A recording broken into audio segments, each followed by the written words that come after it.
Deputy Warden Ross, and Councillor Thurber. Manager of Corporate Services, Coralie. Manager of Municipal Services, Tyler. CAO, Jeff. Our number one executive is Pat, and our number two is Tyler. But did I say that wrong? What did I say? I didn't say Taylor? I thought you might have said Tyler. I probably did. He's my favorite. I'm your favorite one, my number two.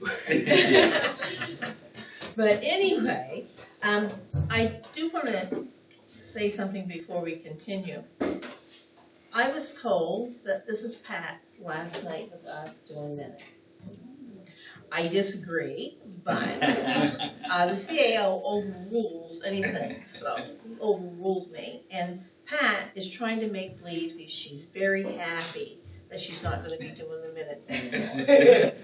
Take the smile off your face, Pat. But I want to say to you, Pat, though, all the years you've been doing this, it's been a pleasure. You've always gone above and beyond, and you know. Number two is going to have a hard role to follow, and we'll probably have to call her number two for a while. You're not going till August, though, right? Correct. Yeah. No, she's just, sneaking out the door so she doesn't have to look at us every week. She's going to take the 8 weeks of deferred vacation. All right. Okay. I'd like us now to pause to seek guidance.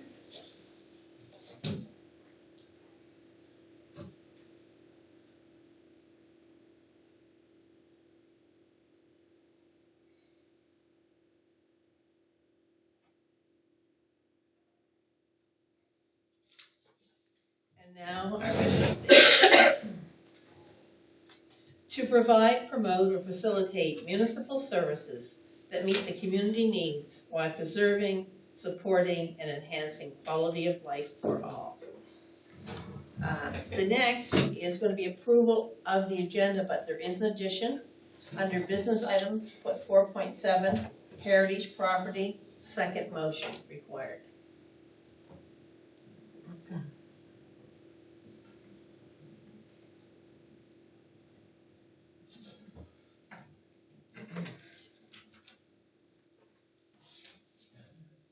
And I'm very impressed. We now have 2 people in the audience.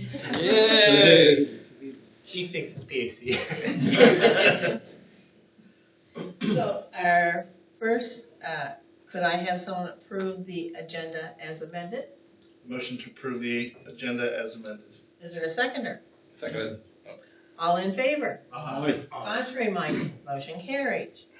The next we have a presentation by Brenda LeGrander from the Wren. So could someone move for her to come forward, please? I motion to approve Brenda Ronde from the Wren. And is there I'll second it. all in favor? Aye. Contrary minded, motion carried. Come right up, and we want you to be. You have the microphone close.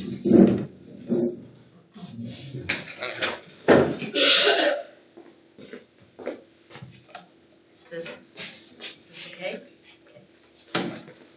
Perfect. Thank you very much for having me tonight. My name is Brenda LeGrander, and I work for the Western Regional Enterprise Network. Yesterday was actually my 6th anniversary with them. I'm so glad LinkedIn keeps track of those things.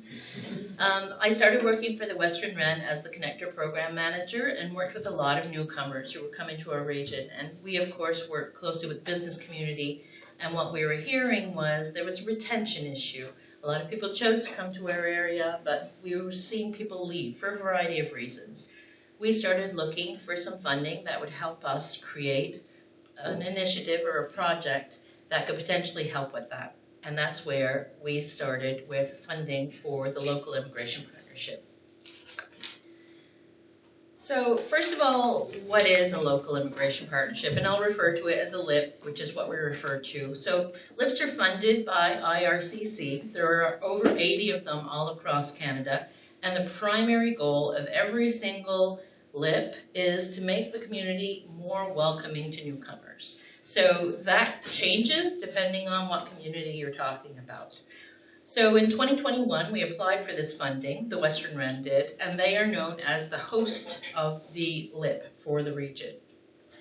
So what we did first was we brought together a partnership council of about 25 people that represented various sectors of the region. So we had individuals, we had immigrants, we had business owners, we had people from the school board, people from universities, colleges, to come together to work on a plan of what we were going to do in the next 3 years to help us achieve the goals that we needed. IRCC doesn't give you money just for your own ideas. You have to prove where you get your ideas from. So during the first year, we actually had to do a lot of research. So we did some surveys, we did a lot of interviews, we did a lot of talking to both employers who were hiring newcomers as well as newcomers themselves, and places like our colleges and our universities who are getting a growing international student population. So we took all that input and created the first 3-year strategy. That strategy is broken up into 3 priority areas that you see on the screen. So the first one is attracting talent. So we knew that most people coming to this region come for a job. That's the primary reason.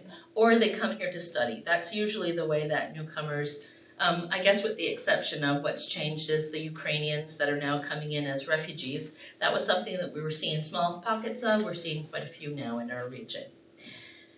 So the second was employer outreach and support. Like I said, a lot of the people coming here were coming here for jobs, which meant that a lot of employers had to do a lot of the heavy lifting. They were the ones that were navigating immigration programs. They were the ones that were trying to find where these employees were, helping the employees get their certifications. It was a lot of work, and it's a massive process.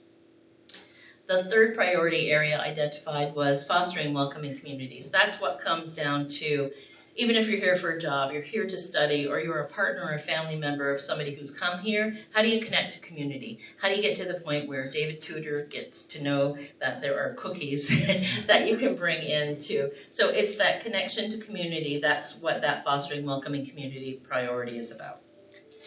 So what we did is we started with smaller groups of people. So instead of that 25-member committee, we started with putting a call out to people who were interested in each of those target priority areas. Like I said, the first one was all about attracting talent. So we know that there's a lot of marketing material about this region out there. There's a lot of tourism material. There's a lot of municipal material. There's a lot of each business maybe has their own, and of course we have our own websites and marketing material, but there was nothing specifically targeted to people who wanted to choose our area versus another part of the province or another part of Canada.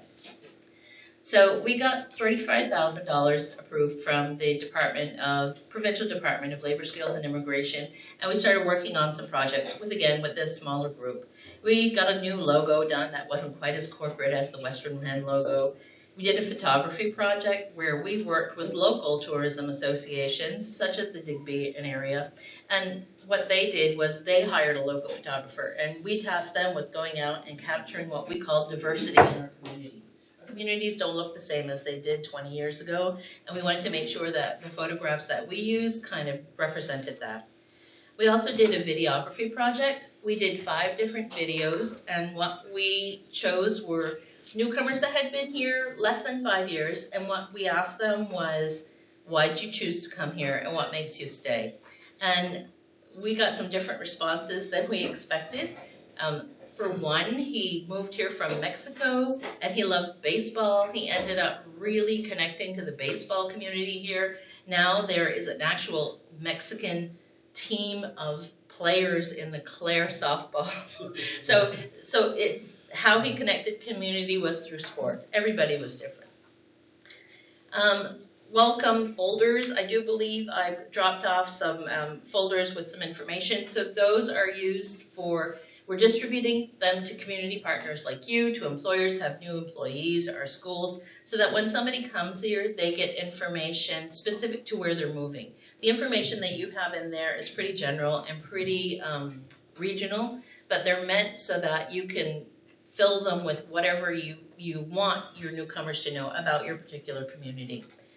In there, you'll see that we have a welcome guide that is regional.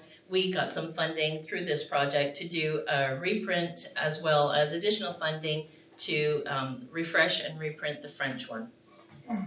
But the biggest project that we did was a new website. So this new website, again, is focused on newcomers specifically. So it has 6 sections. So about is an overview of this end of the province. Who are we? Where are we? Move is all about contacts and resources about immigration. How can you get here? And then the actual moving process, housing, things like that about the actual, before you're on the ground, what do you need to know? Live, this is the section that's probably most useful to somebody who's new here. So I say somebody that's moved here within 6 months. So trying to find the local, who does what, where do I get what resource I need. Learn, a lot of people who come here with family. So they want to know about where there's education opportunities for their kids. A lot of our newcomers are looking for language training, so there's information in there about that. Library resources. The next section, work. A lot of people come here for jobs. They come and work those jobs, but we all know that a lot of people come here and are often underemployed. So it's about what's the next job? How do I get my certification to do a job in this region that I was trained in another country to do? Lastly, explore. So this is the fun stuff. This is the festivals, the events, the community connections that people can make. And a lot of this section are links to other websites. We didn't want to have a running list of a calendar of events. We don't have to do that. We can link to the people that do it. So the site is available in English and French and has a Google Translate option, so it can be translated into many, many more languages. Okay. Our next priority area was employer support.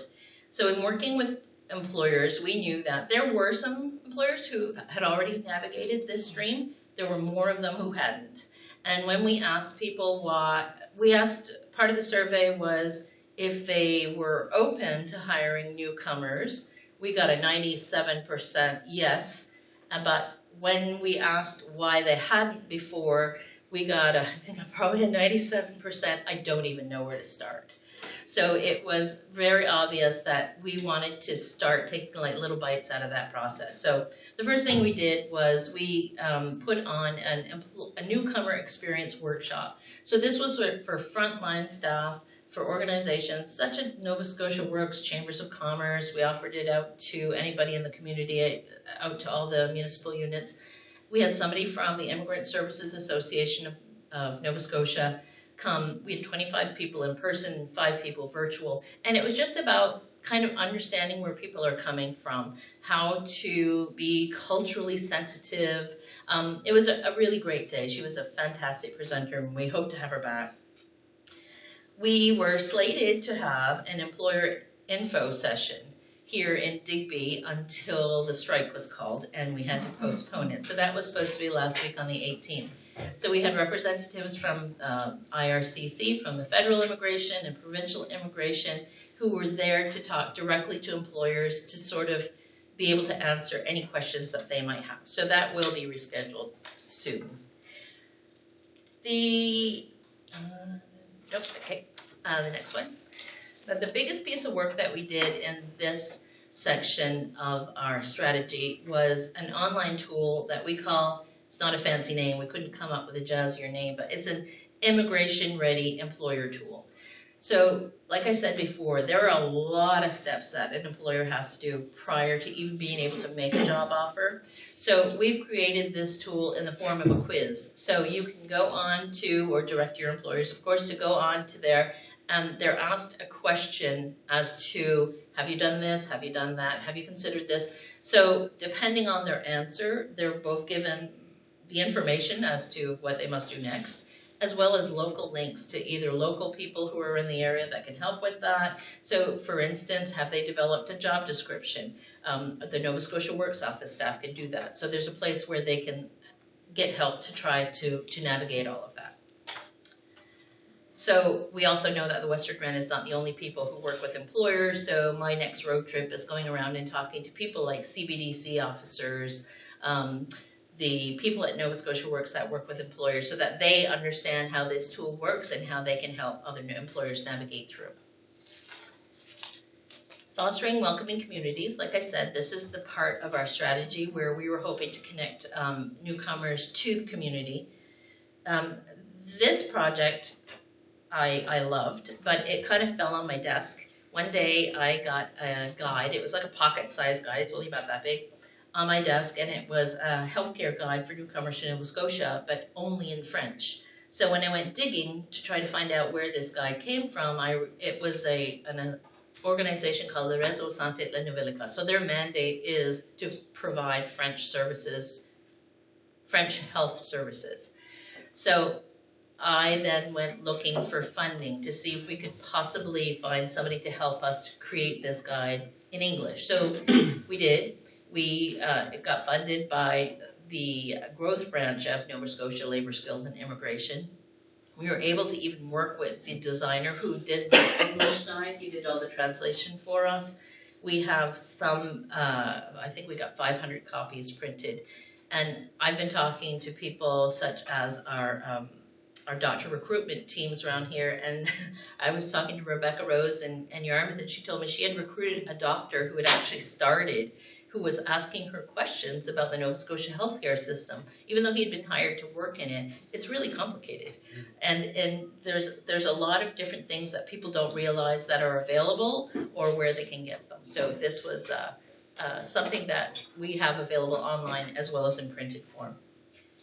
But the largest project that we did in this area was we hosted a newcomer welcome event. So that was on March 25th.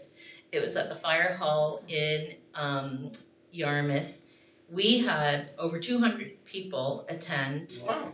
We had about 60 kids registered. I couldn't do a head count because they were running everywhere. But we had a lot of families. We had local caterers and restaurants who provided international food. We had Dr. Singh from Clare talk about his experience about why he came here. We were able to roll out and share some of the information that I'm sharing with you today. And we made some great connections. We had a map on the wall where people could stick a pin in where their home city was. And I happened to be in that section, and a lady, it was, I think, of the Dominican Republic or something, and she went trying to find her pin, and when she looked, there was somebody who had stuck a pin in her city where she came from. And it was almost like she turned around as if she could recognize, like she just wanted to know, oh my God, there's somebody here from East Pumlico, somebody here from East Pumlico, sort of thing. So it was a really fantastic day. We got fabulous feedback from that. So I right away asked for the same amount of funding for next year. And next year we want to keep doing this year after year, and we want to keep moving it around the region. Even though I was actually really, really surprised that we did have people that came from every area of our region. It was This is excellent. This is fantastic. Yeah, that little guide is great. I love it. So, and one other thing that we did during the registration process for that day, we asked people if they had received either their permanent residency or Canadian citizenship in the last 3 years. So we had 45 new permanent residents and 14 new Canadian citizens who all got a standing ovation at the event. It was really great. So I've done the math, and the funding that we received in the last year to do all this was about $60,000. We partnered with over 30 different organizations and individuals, and we're continuing the work of making the region as attractive and as retentive, if that's a word, as possible. So what's next? We are going to get our working groups up and running again. It might be some new people, depending on what the project's, because the process is as dictated by IRCC. You get people together who are passionate about a particular part of your strategy, brainstorm what could work, what's missing here, what could potentially work. So that's where we're at now. Some of the things that we've talked about already is the credential recognition. We've heard it over and over that we get people here who are highly skilled and feel they have to start at point zero again. in their training and education. So we just want to kind of map that out. So I think I'm just going to look at my notes. Yes. So I am hoping that next year, when I'm here sitting in front of you, I can tell you again about all the wonderful things that were going on. And I guess I should have started by saying we started this project during the pandemic. So all the research we did and all the focus groups and all the everything else was held over Zoom, which is not ideal. So we are trying to get out into communities more and more, which is why I wanted to come and talk to you in person tonight. Thanks. So I'm open to any questions if you have any. What my question is, Miranda McLean, I thought she had to do with the newcomers too. She does. So Miranda is the Connector Program Manager, which is what I did when I first started with the REN. So Miranda's role is to work with a newcomer who's a job seeker and help them make connections to the community. So for instance, today I got a call that there's a civil engineer, a lady who's moved to our area, and she is interested in possibly finding work as an engineer. So Miranda's role is to connect her to other engineers in our area, have a conversation. Maybe they help this lady with that credential process. Maybe they know of an opportunity that's coming up in their firm, or you know, it's sort of like if I landed in Korea tomorrow, didn't know anybody, but I could speak to somebody who had some experience doing what I do. They're the ones that know. And there's that huge hidden job market. I think it's even more apparent here than it is anywhere. There's jobs, great jobs, that just don't get posted. So it's who you know. And if you don't know anybody, you might never know of those opportunities. So. Oh, okay, thank you. It's just that, yeah, I was just... Yeah, it's kind of an evolution from that project and working with those newcomers to what can we do next to help them as well. Anyone else? Nope, good job. If you ever need any help, anyone moving down my area, let me know. I will, for sure. I've gotten lots of people work, newcomers included. Yeah, we're actually seeing a lot of success. Another call I got today was an employer who's hired a Ukrainian, and he just goes on and on and on. They can't do enough to help him and his wife and family. So it's really nice to see the community is opening up to newcomers, and you know the schools are filling up, and it's great. The fire department Yes. on the neck was saved by the Jamaicans. Yeah, the same thing in Yarmouth too. The Jamaicans as well. There's a, and it seems like, well, I think it happens everywhere. But we had one Jamaican family that moved here, and all of a sudden we've got his brother-in-law and his family, and so it's almost like they love it here and tell all their friends. When I was in Hong Kong, it was Nova Scotians. It wasn't even other Canadians. It was Really? like moving down the street, Nova Scotian, one after another. Same thing. We do the exact same thing when we go to the other side of the world. All clump up in little groups. I lived in Ontario, and I lived in the country, and I used to say all the time that if I was so homesick, that if I had heard that in downtown Toronto on Tuesday night there was going to be a Nova Scotia night at a bar, number one, I don't want to go to a bar, I don't want to go to Toronto, and I don't want to go anywhere on Tuesday night, I would have gotten in my car and driven and gone there. Because people do want to meet people from home. Oh yeah, for sure. I couldn't believe it. I was at a party once. There's like 60 people in Asia, and there was nobody from outside the Maritimes. Oh, wow. Just to see, and that's why I totally get why all the Somalians lived, because we did the exact same thing. So I want to thank you so much for bringing us the presentation and keeping us up to date, because otherwise we fall behind. It's really hard. Yeah. Without being rude, I actually thought you were gone until I saw your email. Still here. And, because I thought, Miranda, that's why I was thinking, okay, I got to check because No, it's great. Miranda's fantastic. She's been there. It was her 2-year anniversary this week as well. I just thought, yeah. That's when I said, was she away on a leave and came No, back? I've been here doing something else. So, yeah, no, it's fantastic. Anyway, thank you very much. I appreciate it. Thank you. And Pat, congratulations. I'm making it through. You survived. Just because you said it doesn't mean it's true. The next is the approval of the minutes of March 28th. I move approval of the 2023. minutes of, oh, sorry. I was gonna ask if there was any errors or omissions. Hearing none, would someone like to approve the minutes? So moved. And is there a seconder? I'll second it. All in favor? Aye. Contrary minded. Motion carried. The next is 4 unfinished business from those minutes. Is there anybody for business?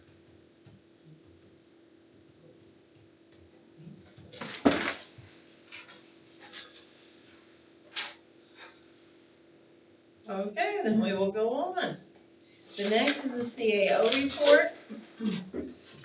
May 2nd, we will have our bylaw policy. May 9th, our committee of the whole. May 16th, there's no meeting. May 23rd, it's the operating budget at council. May 30th, there's no meeting. June 16th, at 5 is TIR, at 6 is bylaw and policy. June 13th and the 5th is committee of the whole. June 20th, there is no meeting. And June 27th, we will be working on the capital budget for edit. So is there any problems with any of those dates? Okay.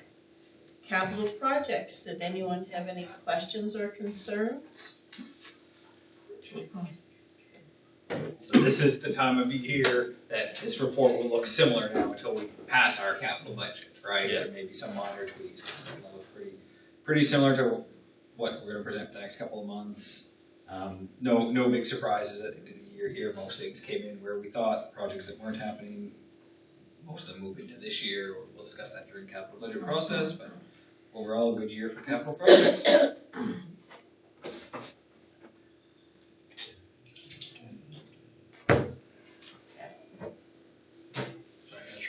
There's no questions? No. Okay. Then we will continue. David, you might get your wish. 9:05. It's been a long 5 years. The next is there any action items from previous minutes anyone want to ask about? We saw the update of the capital projects. Financial report was sent out. Any questions? Make a motion to approve all the reports. I'll second it. All in favor? Aye. Contrary minded? Motion carried. The next is our standing committee. Bylaw and policy recommendations. The spending motion. I move the council approve 1/4 of the operating budget from the 2022-23 fiscal year in the amount of $2,625,065 for the purpose of providing spending authority and business continuity for the first quarter of the current fiscal year beginning April 1st, 2023, and until a full operating budget is presented and approved by council. Is there a seconder? I'll second that. Is there any questions or concerns? All in favor? Aye. Contrary minded? Motion carried. The next is the letter to Mr. Boland. I move that council approve, or send a response to Mr. Boland. Is there a seconder? I'll second it. Okay. I see some questions or? Nope. Oh, okay. All right. All in favor? Aye. Contrary minded? Motion carried. From the Committee of the Whole recommendations, the road name change. It has been, Sorry. it has been brought forward by our building inspector that a survey was done and the people do not want the name changed. They were upset that it was even thinking about being changed. And the recommendation from the building department is not to change the name. So if we're all in agreement, would someone like to move that motion? I move that council does not accept the road name change submission for Jordantown Road and Jordantown Crossroad. Is there a seconder? I'll second that. Is there any comments anyone wants to make? No, the local residents made their their wish is clear. Yeah, Yeah, and it wasn't even close. No, it was. I fully agree. I feel like it had to be the other way. It's their community, Wow. I wouldn't want you to change cologne. Yeah. So if that's how people feel, that's how it should be. Okay, all in favor? Aye. Contrary minded, motion carried. The next is the Sustainable Services Growth Fund. Where are we on that? Oh, is that the province? That's the new. That's the- I've been thinking about that money lately. I have been. Got That's some all right. ideas. I've already been getting some emails. Oh, I'll move the council approves the grant of $504,521 to support infrastructure investments in the community under the new Sustainable Service Growth Fund. I'll second Is that. there okay. Now, just to remind everyone, remember, it's very limited of what we're I know allowed they're to super. do. That's the But problem. I think we definitely should be keeping the money and doing what we can under this. It's always, well, it's an improvement. Mhm. And, well, I mean, $500,000 is $500,000, whatever way you look at it. You might be able to renovate a few houses. Otherwise, that would be. Oh, okay. Do we start with my house? More house? I haven't mentioned it before. But no, seriously, we'll follow whatever we're going to be allowed to do and the CAO, and we'll keep updated on that, and we certainly appreciate it. All in favor? Aye. Contrary minded? Motion carried. The next is the PAC. And their recommendations are the municipal planning strategy. I move the council. So, just 1 second, so I can speak on this one. And just bear with me, I was up late partying hard because of the Maple Leafs big win. Just want to get that on, Maple Leafs. get that win on I record. thought it was Montreal Canadiens. No, definitely not. Anyway, so as you guys will see attached in the package, so we were mandated by the province to make an amendment to our municipal planning strategy to include the fact that we have to consult with adjacent municipalities for any changes we make. So that's all this is. So we need to change both the MPS and our public participation policy. That's why you see two motions. So all we need from you today, though, because we want both of these effects to take place at the next council meeting. So we only need one motion today. So we need a motion for the first reading of the changes to the municipal planning strategy. And then this second one can wait until next council. So both will come through on May 23rd. Oh, I'm sorry, George. With the new strategy or whatever, do we have to be in contact with them and actually consult with them? Or No. just let them know what we're planning on doing? No, honestly, all it is to literally just give them a heads up. So give them a summary of the changes we're making, and that's it. So you don't have to be in discussion with them No. and have meetings? They can provide written comment though if they want to. But we're under no obligation to Face to face, like. Right. But they are. The point is, if they had comments to make, it gives them an opportunity to let us know. Yeah, basically. Can't think of very many circumstances that I'd ever have anything to say about Shelburne and what they would do, or But they're not next to us. no, they're big little tiny. They might touch on Kedge. We've got, because of Kedge in the inland area, we have a surprising amount of units that Oh, we. I knew we had Queen. Yeah, we've got Queens. I'd have to look at the map to Oh, I didn't. determine who comes up. Yeah, But it is, you got there are a right. number of units, a surprising number. Yeah, they all come together. If we're elected, live your whole lives here, we're like, we're attached to that. Yeah. A little corner. That's we a are. So just for summary, I just need the top motion. I Okay. move that council accepts the changes to the municipal planning strategy. Is there a seconder? Second it. All in Aye. favor? Aye. Contrary minded, motion carried. Now the next one, We don't need that one. we don't need it at all? Nope. Oh, okay. Next session. So the next is the dark budget. So on this, I think you're aware of the timing that this is, we weren't able to review some of our other budget material, so we had this in the package. Tom and I have since had a chance to meet with the sheriff manager and go through it as well. The board has passed this budget. So I mean, I don't know if it's easier just to, if people have questions, to ask. A lot of it is just moving some things around within the budget. Grants are always a big part of it with with dark, both confirmed and not confirmed. Things are getting back to normal, which is also what we're seeing flush out in this budget, and you'll see us talk about that in ours as COVID starts to be a little bit behind us. The increase largely has to do with they're hoping to add a new staff member later this fall to help with some pressures they've been having with programming and finding people to offer their programming at different times.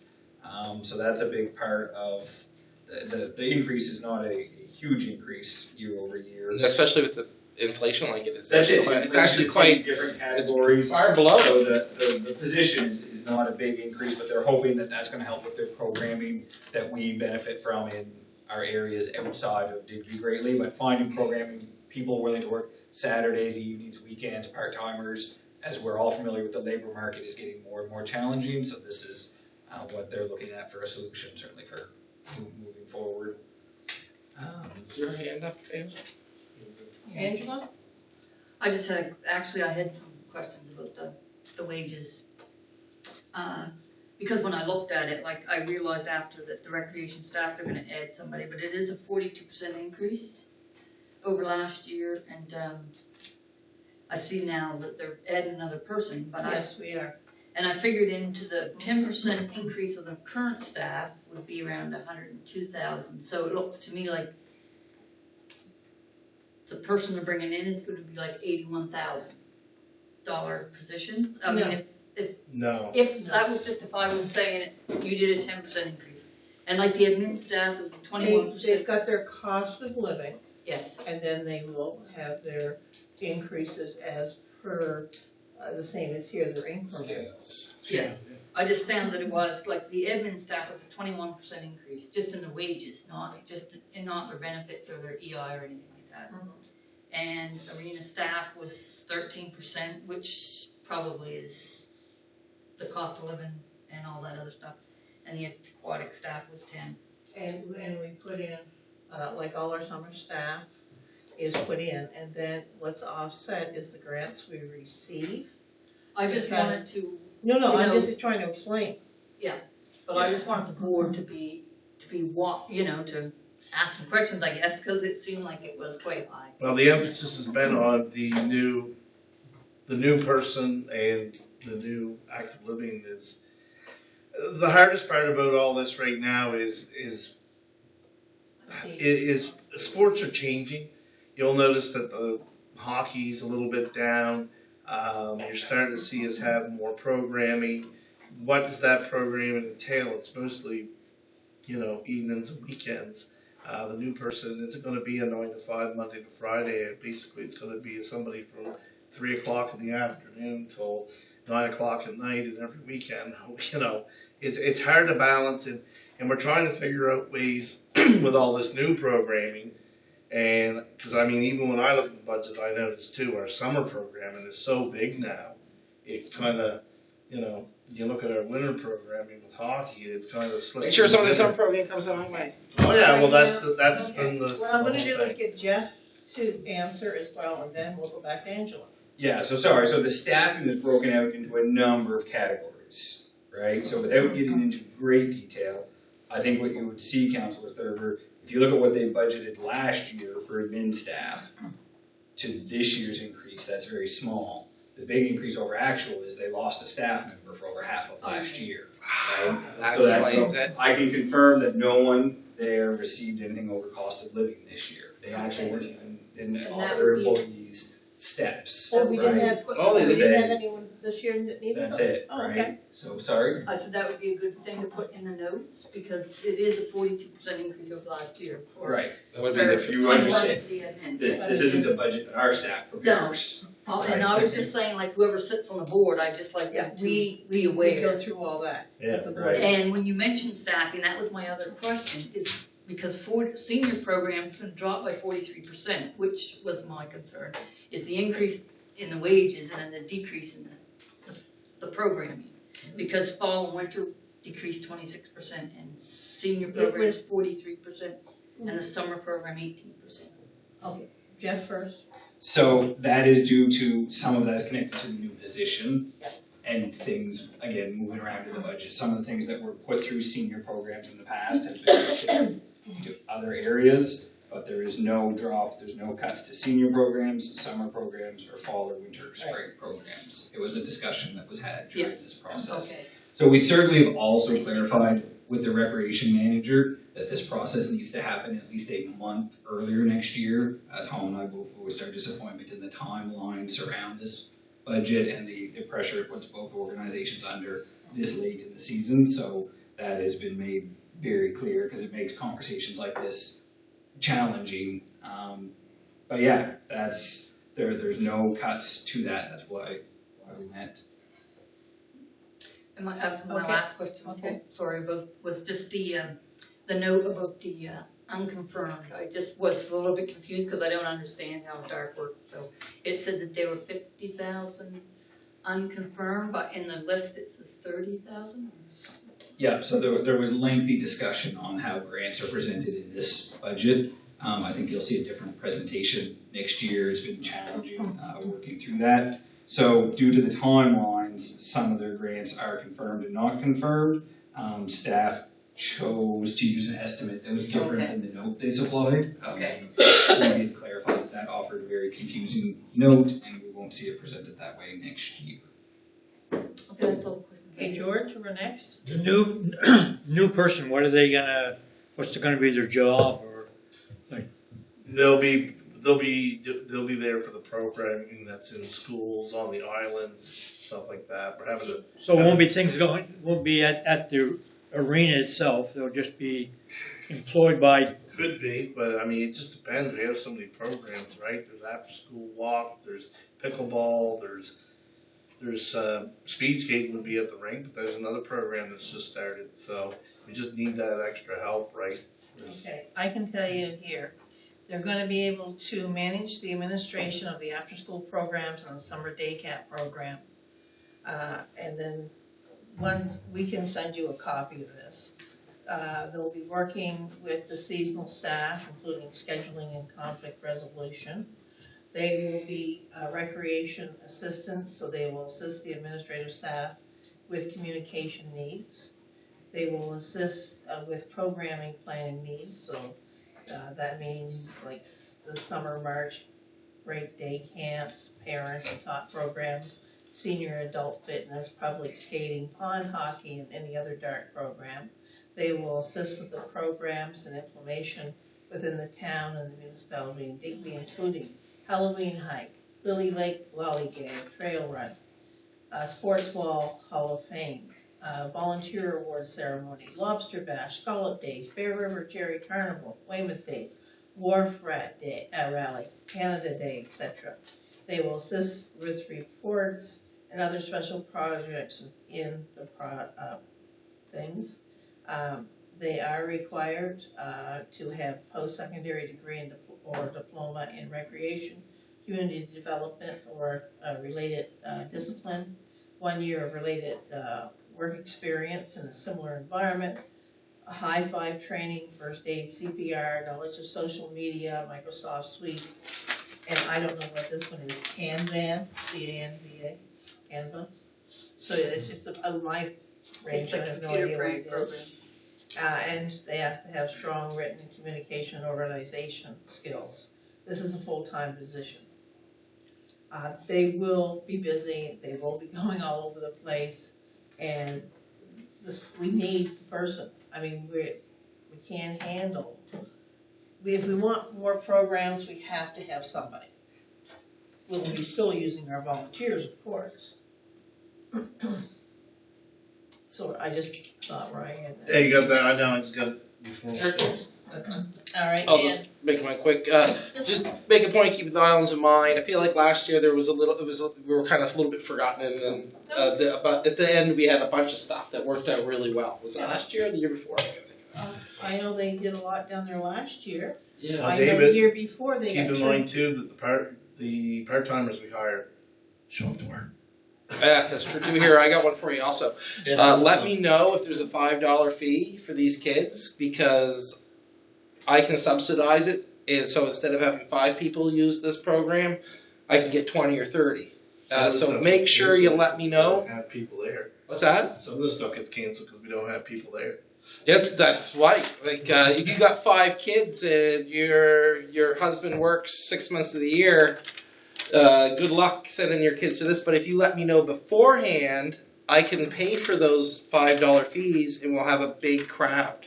So make sure I know Well, beforehand. we'll send you, I'll make sure that she sends you out the list of what's going on down there. And then the fees attached, and then I can pay the fees through any number of ways. Okay, it's just that, without trying to be mean, I mean, you know, if people, and that's great that you're offering to pay, and I hope that. No, I'd get somebody in the community.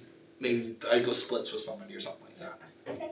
It wouldn't be difficult, but we did it last year, and we had a giant crew show up. We had nobody show up at one, and then we had like 30 show up at the next one. So we're like, okay, we just got to find the toonies. Yeah.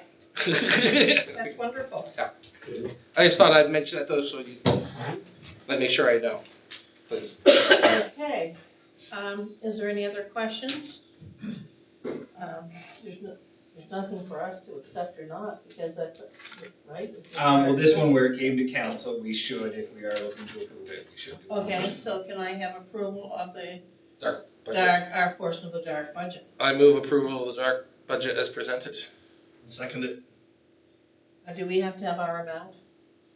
It would be nice to have that in the motion. The bottom one. 348. How much was it? Sorry. 348,047 and 3 cents. For $348,000 and $47 and 3 cents. 3 cents. Second it. Who seconded it? Good man. Oh, okay. Any discussion? Nope. Good questions. All in favor? Aye. Contrary minded? Motion carried. Curling Club request. They have requested, it was for those mats. If I could.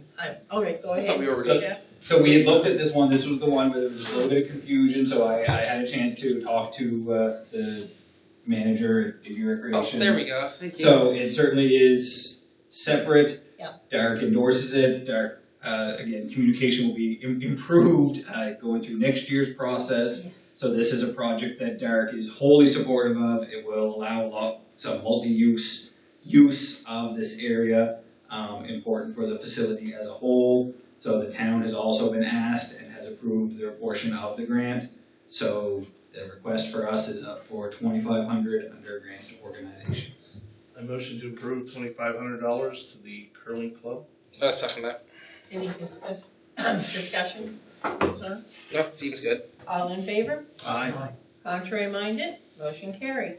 The next is the AMA sponsorship. I can tell you in the past, we have done sponsorships for the AMA. It's down here in Digby, isn't it? It's here in Digby in the Usually- fall. Yeah, we probably We have should. 2 of the spectacular committee members in the room with us as we speak. Which are the two? Yeah. These are spectacular. I don't know if he'll be over the Toronto line though. He may not be able to go. So they are asking for $1,300. $78.52. It's a very precise request. So moved. I'll second it.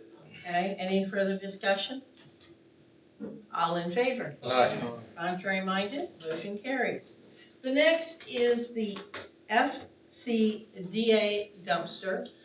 What they are asking for is another $1,000 to help offset costs. So there's been ongoing communication, I'm going to say, in the life of this dumpster project, but certainly in the last year. So the dumpster, generally, like any dumpster we're familiar with in our communities, experiences challenges. The FCDA has put in great work. I believe they've recently found a new home for it. Yep, we put our brains together. Yeah, there was challenges with the other location. It continues to be well used, which is a good problem to have, but because of that, the tipping fees for it, they continue to be a challenge for this venture. So they are asking for an extra $1,000, which would bring the total to $3,000 for our efforts. As you know, we're far away from being able to get a free truckload if you can take it to Digby, but that's not really convenient for a lot. They're still charged. I think it's $50 for a pickup truck, but it's still. The St. Mary's and the Whittle float up. No. Matthew!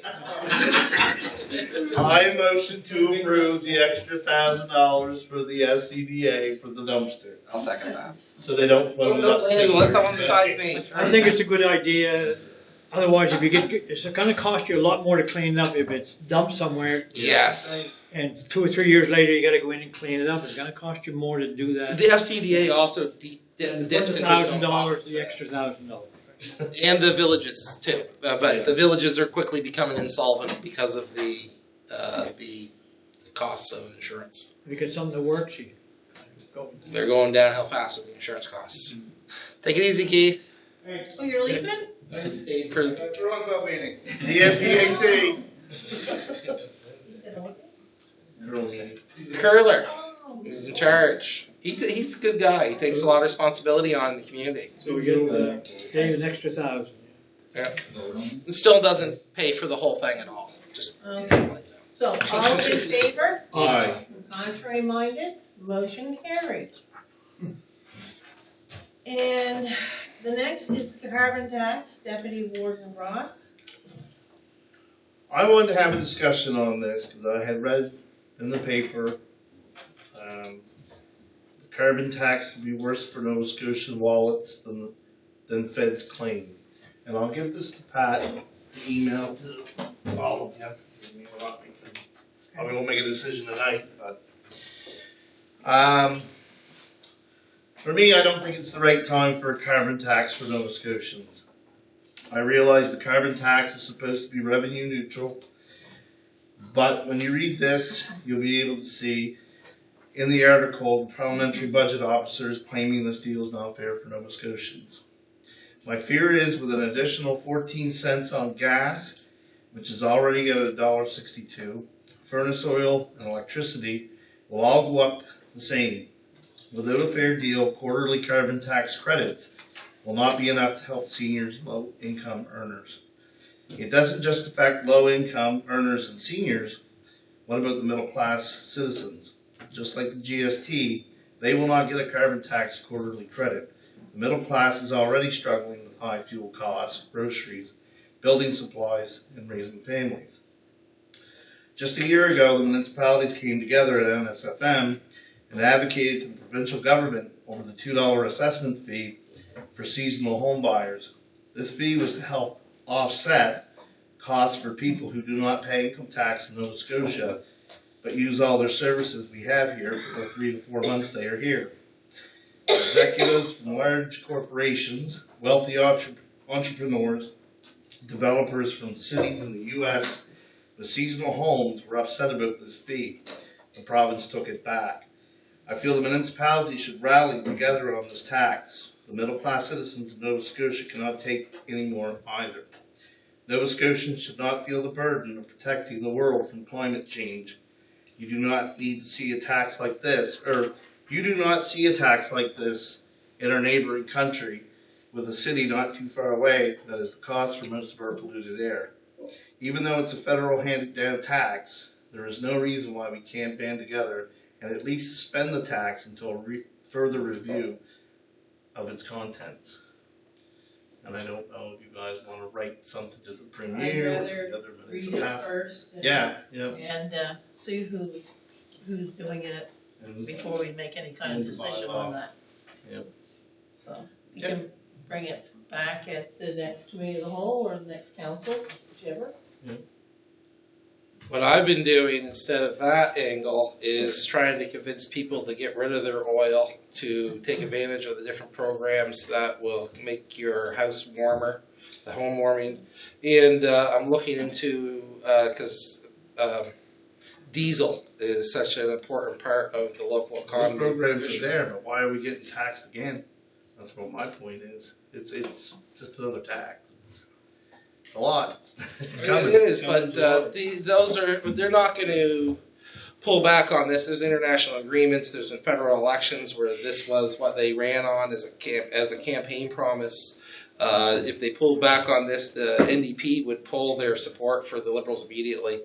Those sorts of things, and I understand it's going to be brutal. It's not, but there is other options. Like I'm looking into things like green hydrogen as a long-term possibility or a demonstration project locally, because they do use that. You can use that for boats. And they're talking about putting in a big facility up around Truro to make it. So why do we all have to? Yeah, but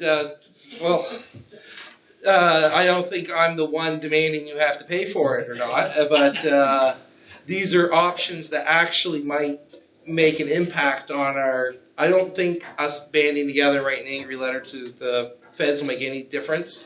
But just hooking people up to green energy options, looking into options to replace diesel, those sorts of things. Like diesel right now and green hydrogen are similar prices, but with the carbon tax going up and up over the next several years, it will make green hydrogen possibly more appealing, right? Also, green hydrogen, you don't have to change the engine. There's no $100,000 upgrade for a special machinery to run it on, and you run it like 80%, 20% diesel. So there is other options out there that I've been exploring, because I feel like you'd be tilting at windmills to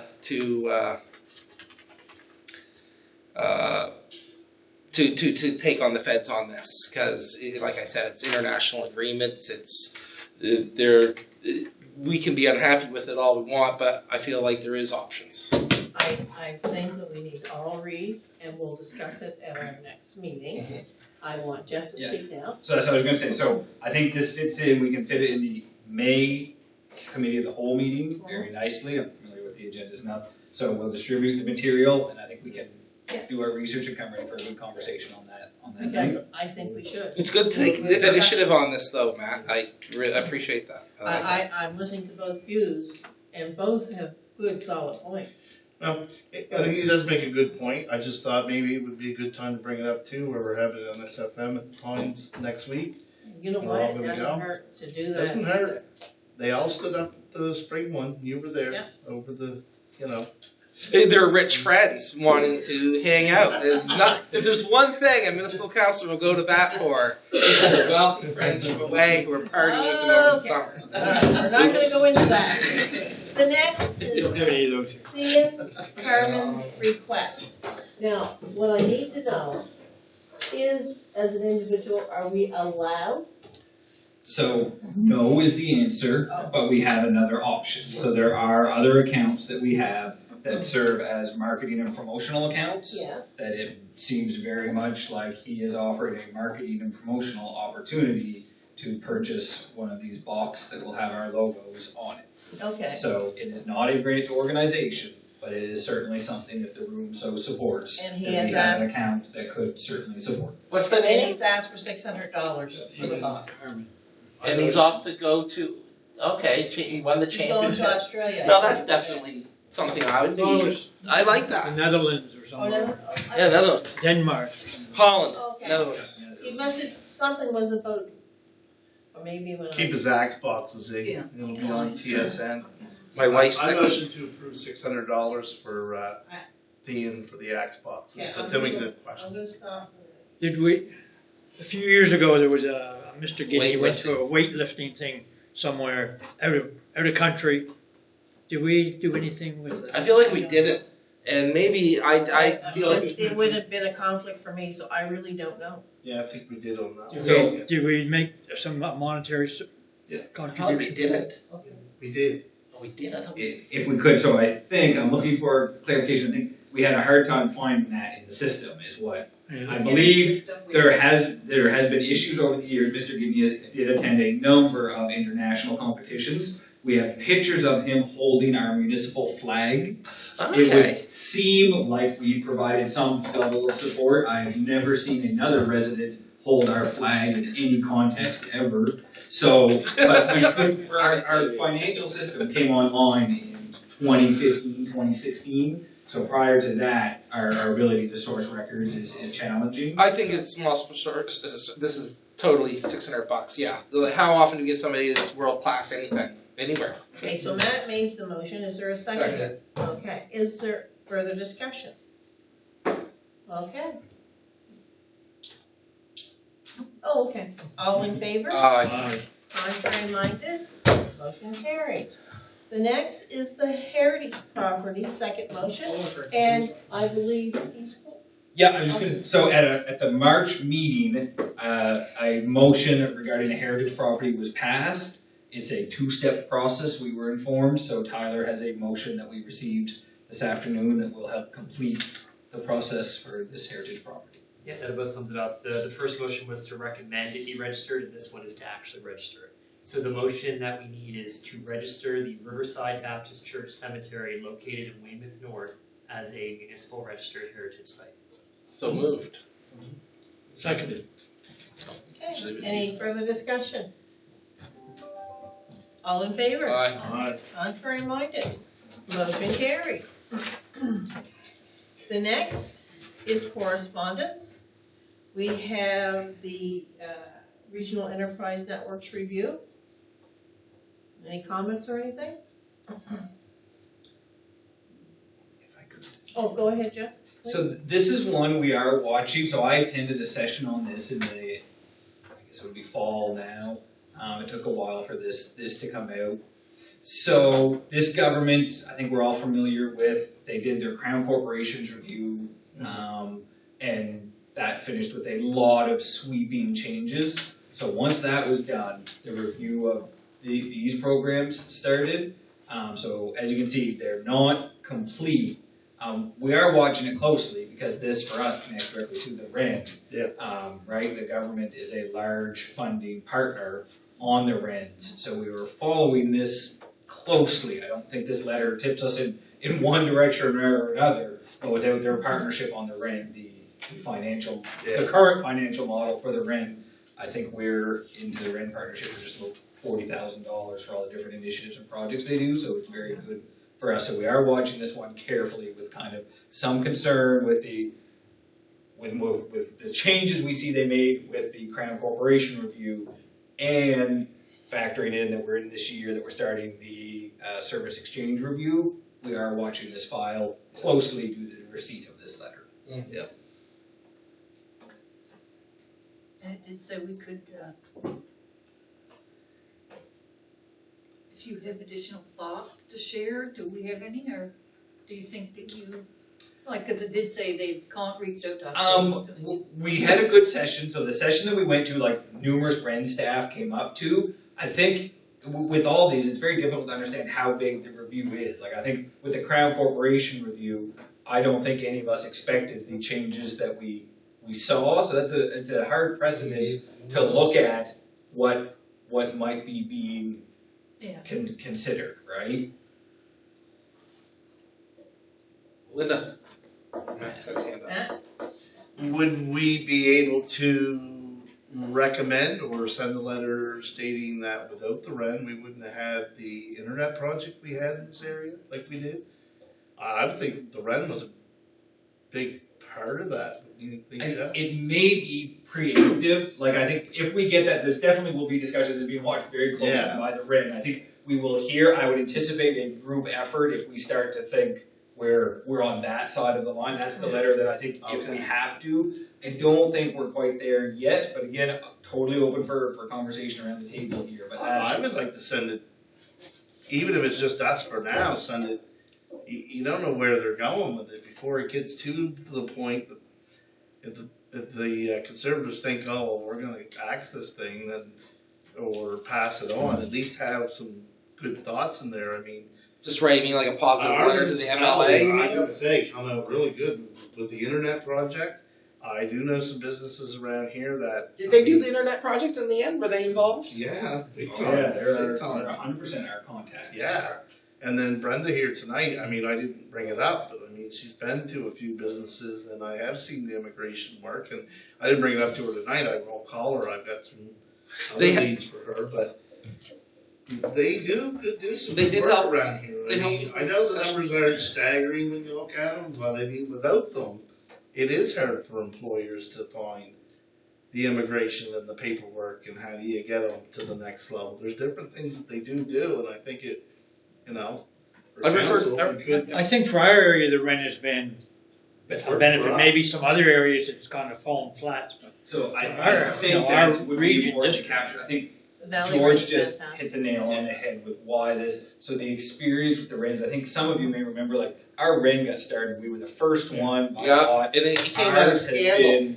very Class. successful, and And I the believe province Valley Red recognized. is too. yes, Very, they've gotten very, there. oh. Well, I it makes think Other they're- areas did. So yeah, so I do think pointing that out, but I would say, yeah, at that point, this point, if you want to put a motion out motion. for Write a positive letter. I would Yeah. I'd motion to write a positive letter, responding to this about the rent and the positives we've had with the internet project and immigration and. Succession plan in my district. if you may help don't, a few if you people. don't write something positive and you have a few negatives, That's right.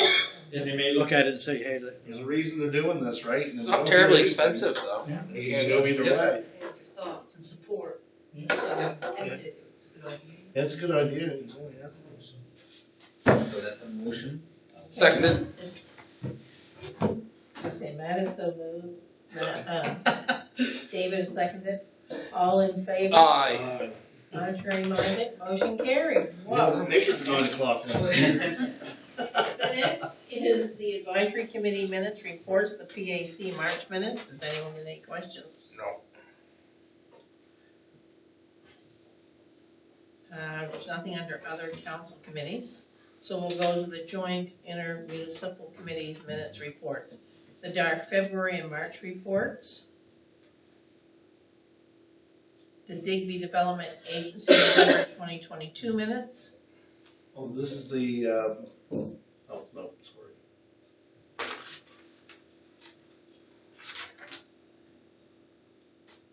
The next is the Senior Safety December 2022 minutes, February 2023 Treasurer's Report, and March 2023 Coordinator's Report. Skyview Terrace, February 2023 minutes. I had a question about that. Go right ahead. George, you're on that, right? There is talk in there about getting mobile units, money from the province to put in mobile units for healthcare. And it was in the minutes there. And the I town. can't say I remember anything about the I think mobile. I've been involved in some of that communication. Yeah. Is your question whether they're interested or not interested or? Yeah. So there hasn't been a lot of details. The province has, they've made an announcement. I don't know about that I call it a program yet. Yeah. So they have installed some temporary units, and they're looking at installing temporary units where there's need, but there's no program yet to identify it, and there's been nothing. This is one of those announcements where the province has tagged municipalities in the press releases, but hasn't told municipalities about it or the programs. Okay. So housing in this area with any related healthcare profession is a challenge, but no one's quite sure how temporary these are, how large, what the, so Deborah continues to follow up on it and shares the information with Tom and myself, but there's been very little information. But it just mentioned in the minutes that she didn't want to be a landlord, and I'm concerned that are they for or against, or? So as far as that goes, the emails that I got would seem like they're often enough that she's keeping us abreast of the issue. I read the minutes like you. I think the part of what she means there is whose units are they, right? Toddview's running a facility. Is this a provincial department that would own these and be that if my light bulb's out, are we dealing with that? Or there's a lot of questions around the program that there's just no information, very little information. But yeah, those are the units. Okay. Okay, Waste Check Regional Chairs, January 2023, and the Western Counties Regional Library, December 2022. Any questions? Okay. Please check those good work. There's nothing under outside boards, committees, minutes, reports. So we will go to councillor district activity reports. Angela. I attended a climate benefit for ground source heat pumps, and I also attended the update for Engage Nova Scotia quality of life update, and I'm sure that you'll hear about it at the Pines if because Danny Graham will be there. I've had several meetings with members of the Housing Coalition and Cherry Carnival, and I attended a webinar today about the Rural Transit Solutions Fund, which I found very interesting. It's $250 million for the next 5 years, and it's like to give feeder. It would give you can buy vans and stuff to go to remote areas. It's for rural transportation, and it seems very interesting. And I would like to. I'm hoping that someone will look at it. Either probably not King's Transit, but Transport to Clare. It might be something because it said that it could be. It doesn't have to be a scheduled one. It could be as needed, and they buy the vans or whatever. So. Found it very interesting. And I also attended the Bear River Firefighters Banquet on Saturday night, which was a really well done event, and lots of awards were given out. That's it. Hey, Matthew. All right. April's been a blur. With lots of sports ending, with kids and university moving back, and Easter weekend. It's been a pretty quick month. So we kicked things off with the 2023 Annual Volunteer Awards with myself emceeing the event with my co-host Sharon McAlpine. We presented 35 volunteer awards in the community with William McCormick. He was voted provincial volunteer for the town of Digby, and Cindy O'Neill. She will be representing the municipality. Congratulations to all the volunteers that evening. Next, I was asked by the Digby and Area Health Services to meet with a potential doctor and his wife at the Digby Pines for breakfast. We talked about the area, homes that were up for sale, golf and hockey. Fingers crossed, if everything goes planned, he could be in our area late next fall. April's that time of year that I get lots of calls on grading dirt roads. I have been told that the grader is making its rounds. Unfortunately, due to low staff, they only have one person and one grader. I've been asked to please be patient, but they will make it to your road. Again, please call the Public Works call center, as they do record the number of calls, and funds are allocated to the worst areas. Other calls have been about garbage and roosters and hens waking up the neighbors and feces in other yards. That's been my month. Chickens. Roosters and hens. Yeah. Chicken Hey, feces. George. I left my calendar home, so but a couple of things highlights were the volunteer recognition last week, hosted by Matt. Did a great job, Matt. Thanks. Very few road calls this year because our roads already been graded down here. The dirt roads have been already graded. Now the phone calls are about the dust, so. Already? Yeah. Already? It's dusty. So dry. And then I texted or emailed Todd, and he said the chloride hasn't even come in yet, so that's going to be. There was an ATV rally that the Digby Cancer Support Group did the barbecue for, and they also gave us their most of their registration money. So it was probably I'm not sure of the amount, but it's probably $4,500 raised last weekend by the cancer group, and so that was very big success.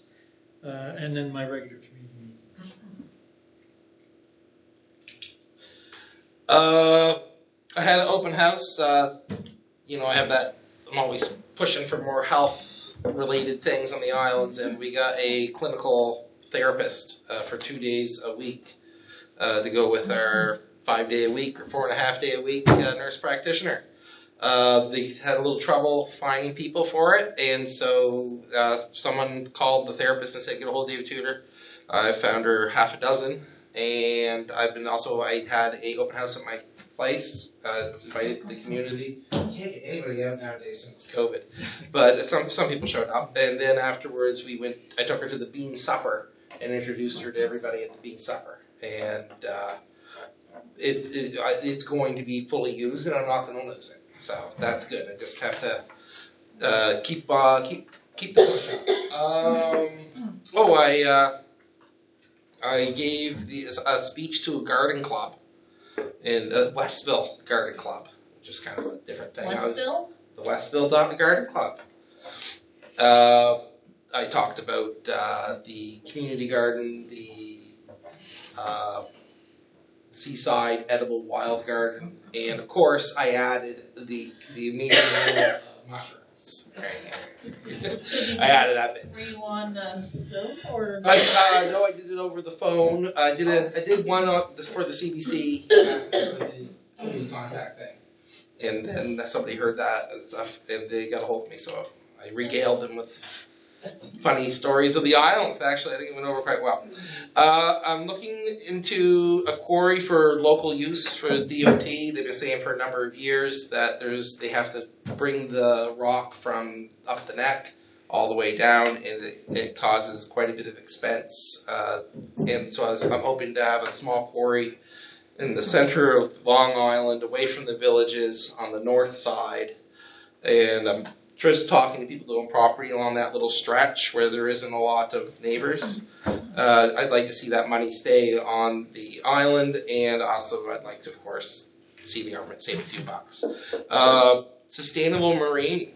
The federal government got a letter. I guess all that, those millions of dollars and all that good PR work, and the federal government is not cooperating. The federal Liberals are just completely out of touch. It's unbelievable. They were going to build dozens of those things here in Digby County and ship them around the world. And they spent $1 million plus on the island. Nova, too, presumably is ruined down, too, because of the federal government. And I go back to my carbon tax. Well, exactly. They're talking about green energy, and here we have they're going to close the whole thing down because they won't let them run at night, even though they have, at this point, decades of studies that show that what they're worried about won't occur. But they don't care. It's inconceivable. Just thought I'd throw that out there. The federal was completely out of touch, causing us millions and millions. When was the last time we had an opportunity like that? Green energy. But they fall over to fill up your lobster grounds with salmon cages, but it's something we don't mind, and they're against it. It makes no sense at all. Got the dumpster back in action. That causes me anxiety every 3 years, but every 3 years we somehow figure something out. Help the dude get a job. Help somebody get some wood. Still going along with the province. Hopefully they'll be able to help me with that food bank thing, but I'm 2 weeks from just saying I'm going to do the whole thing. I got most everything done. I just have to pass it over to someone, but I want them to, I don't know, it seemed like it would be useful. I like the idea of me not doing it all. it just appealed to me, but it doesn't seem like that's going to work out. Unhappy about the crack on the island. Every single day that there's crack on that island, I feel like it's my fault as a councillor for not dealing with an obvious problem, and dude's gonna have to either stop or leave town, and that's all there is to it. I'm mad even talking about it. I think that's about it. Oh, put in dozens of potato plants for next year's school lunch program, and we're putting up a whole bunch of beans, gourds, everything, all for the school lunch program. The children did it?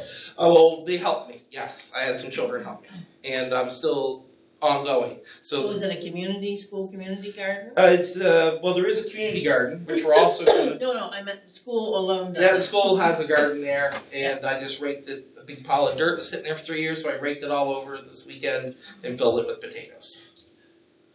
What's wrong with that? Grab me some What was the teenagers. for breakfast? Yeah, well, the food, Linda got to see a little touch. I will tell you, I was down, I brought her one. and he brought me, like a pasta dish, and it was delicious. Yeah. It You didn't get really the was. garlic bread, though. No, I the never kids saw got any the garlic kids got bread. that. Yeah, but. Uh, okay. Linda got a And version, not quite as good. And I also got to try, they were doing samples to the kids, for the kids to help make up their mind the stuff they wanted. And I got to try a rice and vegetable dish. Which is great, Which yeah. was really good. They did mac and cheese, but the kids gobbled that down. And Yeah. I tried the The chili. bean chili. But the vegetable chili for me was Good. spicy. It was like, whoa. Actually, quite a few kids like that. I was surprised. Yeah, and for me it was like hot. So we're gonna have a school lunch program. It just took way longer than I'd ever would have But reasonably. they're going to have wanted. fabulous food. Yeah. So next step is to push the province to find a way to fund these things. So it's not just a handful of people like Jeff's wife and myself begging and borrowing and stealing. I picked up $1,000 today though for it from the community health bar. I forgot to mention that. All right, there, I'm done. All right. For me, it's been a busy month, but more from concerns about the 15-minute area, concerns about healthcare, concerns about green energy, and why do we think that we can go fossil-free? And it's if it goes through, it's a project. But anyway, I mean, everything's being dealt with there. I also got to attend a tea, and we actually donated part of the door prize for the tea at Faulkner Hall, and it was a fanny pack and a bottle.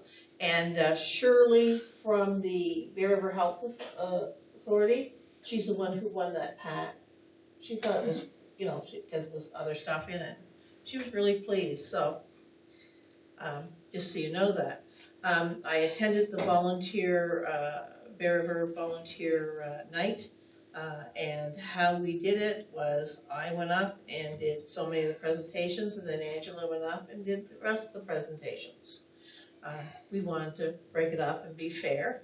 Mr. Michael Gunn was the other counselor there from the Annapolis area, and we all sat together, and I think the food was to die for. It was Lottie Trimper, who has said she's going to retire, but now has decided that she will still keep going for certain groups.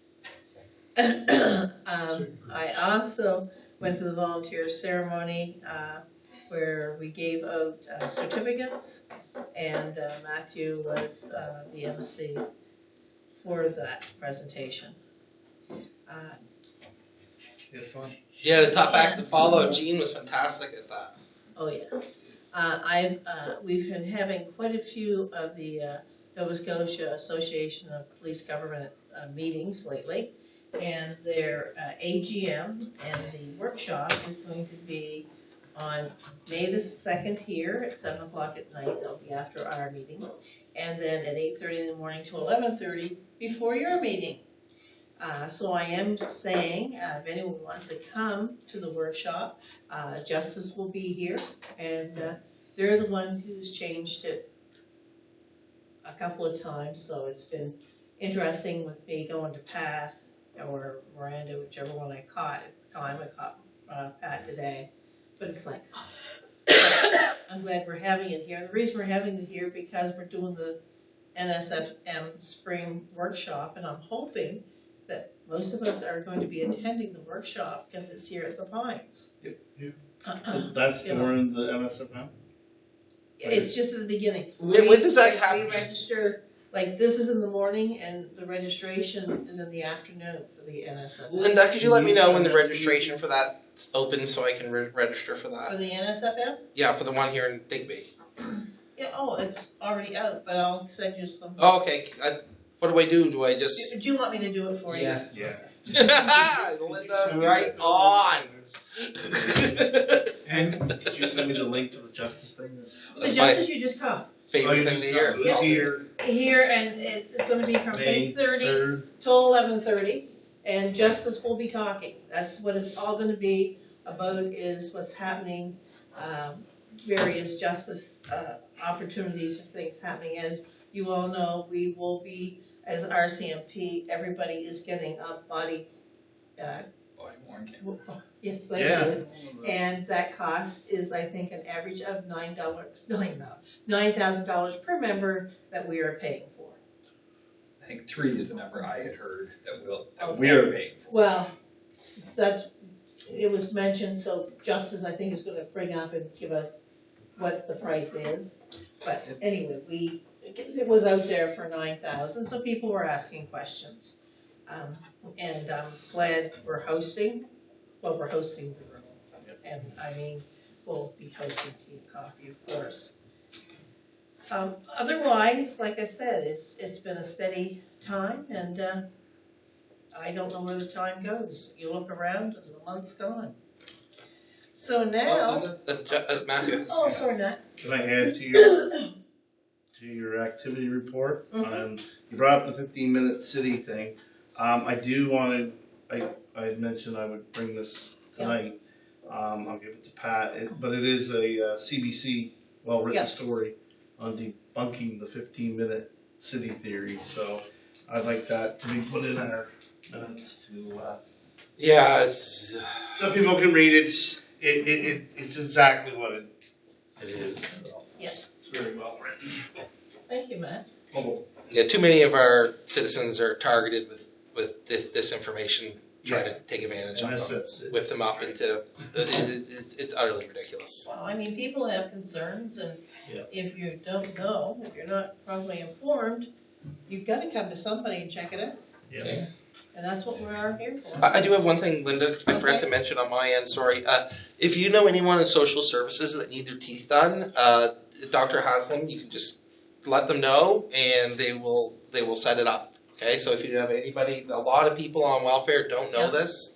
You can go through, Welfare and get your teeth done. even if you're not on welfare? No, if you're on welfare. Oh, only if you're on community. If you're on community services, it's just something. I used to have that other program, but it went out of business on me. So, but people still come to me all the time. So, this will help. And the other one I use, it doesn't matter if it's health related and impacts their health. There's a form. I sent it to the nurse practitioner. I don't have it handy or anything, but there's a form. If it's medically necessary, they will pay for it. So if you got somebody who's in rough shape and they're like, well, I'm not on welfare, I work at the fish plant, they get their teeth done that way by going to the doctor and having the doctor sign off that it's medically necessary. Great. And plus, of course, the federal government's starting to pay for things here and there, but until then, I thought I'd throw that out there, just that bit of info. Okay, I think we're now going to do a quick recess and get ready to go in camera. In camera, I'll close the doors. All in favor? Aye. Contrary minded? Motion carried.